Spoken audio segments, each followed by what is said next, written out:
कधीच नाही चुकणार तुमचे फेवरेट टीव्ही शोज झी5 सोबत, तेही एकदम फ्री। तुमचं लग्न कसं जमलं? आमचं अरेंज मॅरेज। अरेंज मॅरेज असं काय नाही, नाही असं काही नाही। तुमचं कसं काय हो? माझं अरेंज मॅरेज झालेलं आहे। हां. आमची जॉईंट फॅमिली आहे।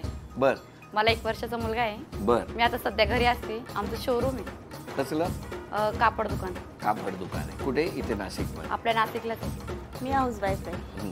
आणि मिस्टर? मिस्टर IT इंजिनियर आहे। पण कसं तुमचं लग्न कसं? Arrange marriage. अरेंज मॅरेज कुठे? येवल्यात आले होते? येवल्यात आले होते, पहिले बघून गेले, 6 महिने उत्तरच नाही दिलं आणि नंतर 6 महिन्यानंतर पुन्हा बघायला आले आणि मग हो सांगितलं। पण 6 का महिन्यानंतर नाही आले सर? माहिती का 6 महिने तर मुलगीच आली नाही नंतर बघायला। त्यांना मुलं स्थळच देत नव्हते तिला बघून गेल्यानंतर, म्हणून परत तिला रिप्लाय द्यायला आले ते 6 महिन्यांनी। काय मैत्रिणींना सगळं माहिती आहे। कंटिन्यू आमचं चालू असतं की असं असं झालंय, 6 महिने थांबवलंय।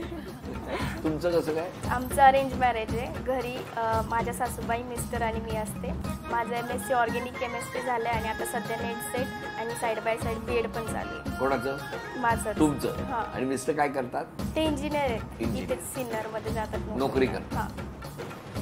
मी हाऊसवाईफच आहे सर आणि माझे मिस्टर फायनान्समध्ये जॉब करतात। घरी सासूबाई आहे, दीर, जाव आणि एक नणंद आहे। मग शाळेत जाताना तुम्ही डबा घेऊन जायचे? हो। काय असायचं डब्यात? माझं मम्मी जास्त करून मला चुरमा करून द्यायची, म्हणजे जे कालची जी पोळी उरलेली असायची ना ती तर दुसऱ्या त्याचा- दिवशी. हा, आणि त्याचा खूप बारीक चुरमा करून द्यायची, एकदम बारीक। तर त्याच्यात ते सर्वांना खूप आवडायचं, साखर टाकलेला, तिखट पण टाकायचं आणि साखर पण, तर ते सर्वांना खूप आवडायचं। तुमच्या डब्यात काय असायचं शाळेत? भाजी पोळी किंवा मग एखाद्या वेळेस वेगळंच वाटलं तर मग स्नॅक्स आयटम्स असायचे। मग ते आम्ही मधल्या सुट्टीच्या आधीच डब्बा संपून जायचा स्नॅक्स असल्यामुळे।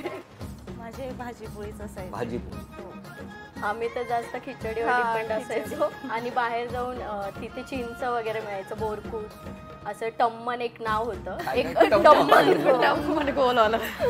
एक ते येवल्याचं फेमस, येवल्याचं एक काय फेमस त्याला काय म्हणतात? टम्मन। बोरकूट पासून बनवलेलं असतं ते, रेड चॉकलेट असायचं, पण आणि 50 पैसे 25 25 पैशाला मिळायचं। कधीतरी येवल्याला गेलो की हे टम्मन काय ते बघायला पाहिजे। नक्की सर, आणि अजून पण आहे शाळेवर, शाळेत भेटतात ते. अशी लोट आणि गाडी। त्या काकांचं नाव पण माहिती आहे आम्हाला, पल्लू काका। पल्लू काका. पल्लू काका. पल्लू काका। बघा ना, शाळेत म्हणजे 20 वर्षानंतर सुद्धा किंवा शाळा संपल्यानंतर ते पल्लू काका जे टम्मन द्यायचे, शाळेच्या बाहेर बोरं विकणारे, हो की नाही, चिंचा पण आता बोरं सध्या विकणारे नाही बरं का काका, ते. आता सध्या एक्सपायर झालेले ते, आता सध्या कोण? नाही। ते पल्लू पल्लू काका.